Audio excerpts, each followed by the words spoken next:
Hello and welcome. If we haven't met, I'm Molly Holly coming to you live to talk to you about self leadership versus circumstantial leadership.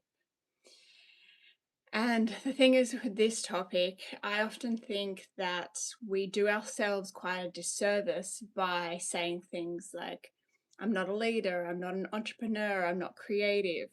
Because then by saying those things, we essentially block ourselves off from the potential of those words.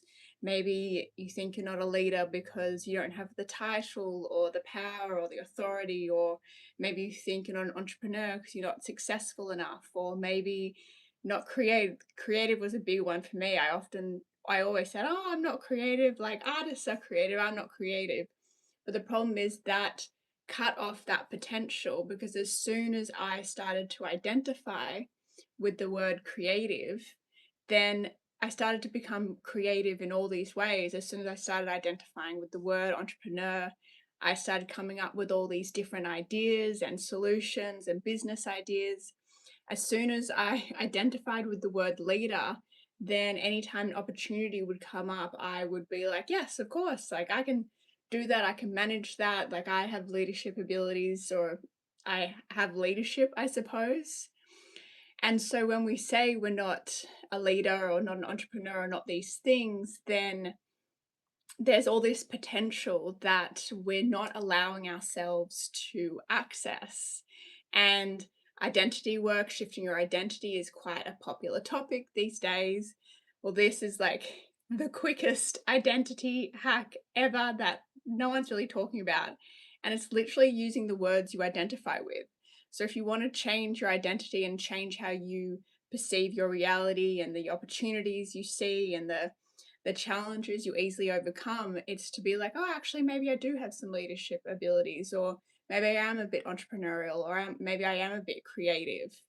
That is the fastest way to shift your identity, because as soon as you start using these words, then that's going to shift your how you filter your life and your situations. And so you'll start to see ways where that is reinforced, where you actually are creative, where you actually are a leader.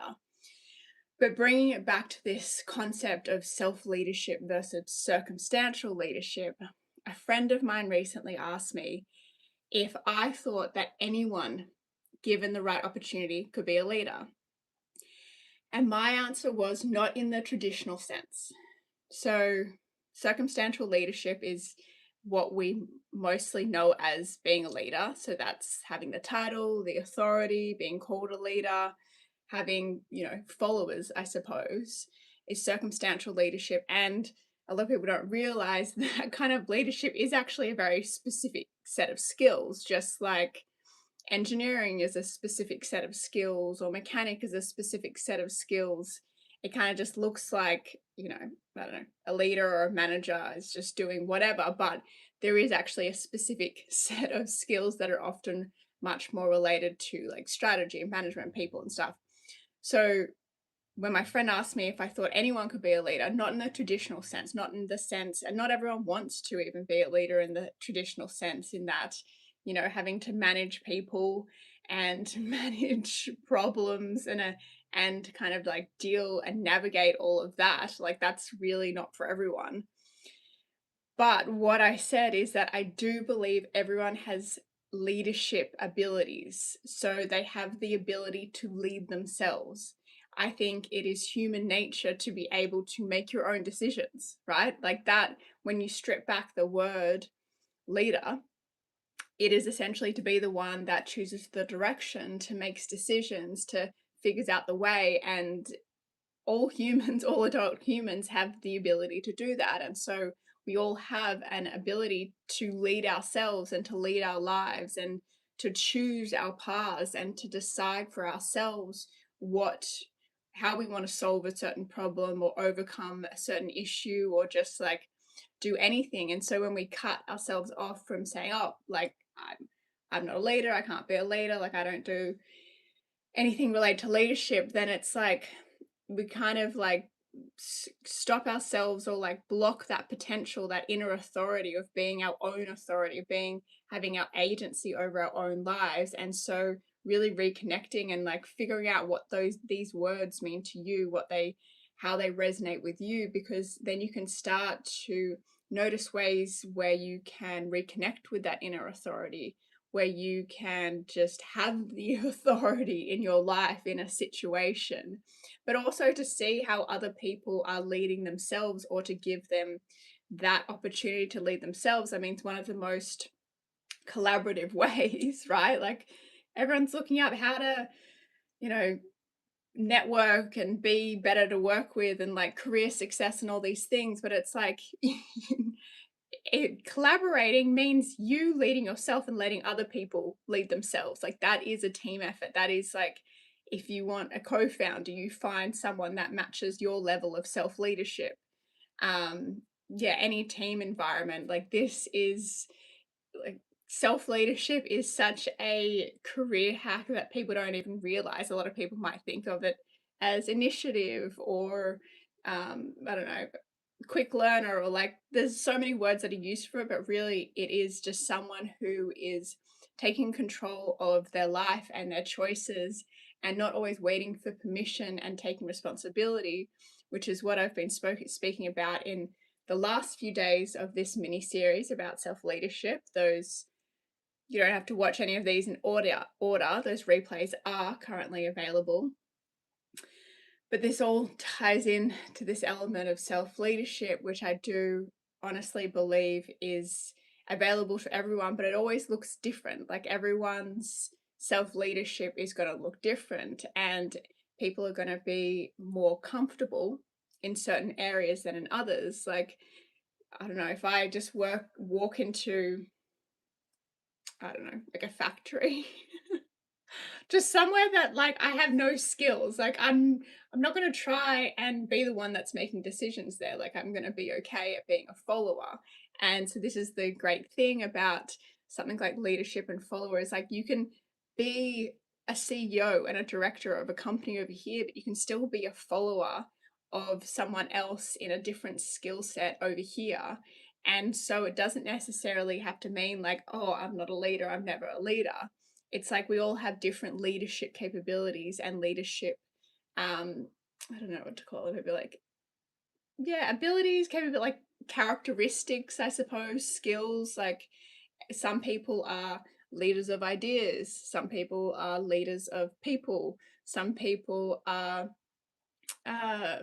leaders of their family, some people are leaders of their community. And so And so I hope that by talking about this, it kind of starts to help you unlock that potential of being able to empower yourself to choose the life you want, as opposed to waiting for, you know, for someone to give it to you, or waiting for someone to save you, or waiting for someone to tell you that you can, right? And so, if any of this has landed for you, if the topic of self leadership has landed for you, then I want to talk to you about my offer, Lead Yourself First. And the great thing about Lead Yourself First is essentially it's a 2-hour one-to-one with me. And even if you've done a lot of self development before, or maybe more deep, this is like deep repatterning work. And this single session, really, the purpose of it is to help unlock this inner authority, to help even just reconnect. Like maybe you're someone that already does lead your life so well, but sometimes if something has happened, it's knocked us off balance, it's like disrupted our flow or our confidence, then this 2-hour Lead Yourself First one-to-one is going to be so amazing, just to like clear out and resolve whatever is causing that like stress flare up, or like an overload of stress or pressure in your life. And then of course, if you want to go deeper, if you want to do a full I guess reprogramming, repatterning program, then I've got my 1 to 6 months. So that's like the deep work. Like we cover everything, because the Lead Yourself First, I would say, is not, it's not going to fix all the stress, right? It's really about like one focus thing, one focus shift. And so that's currently 244 Australian dollars. There is a discount on that just for a few people, just for the moment, just because I want to. So if you're interested in that, then go to the link in my account, in my channel, YouTube channel, or even my Elite Resonance page to have a look at the bio link. If you just click on Lead Yourself First, then that's there. If you are more interested in doing something a bit longer, so going deeper, more comprehensive, then check out well, actually, it's probably better. You can do Lead Yourself First to start with, but otherwise, you can just book a discovery call and we can chat about what's best for you. So you can find that in the Work with Me link, also in that bio link, and there you can, yeah, book your discovery call there. Awesome. So that is all I have for you today, but thank you so much for being here and for watching.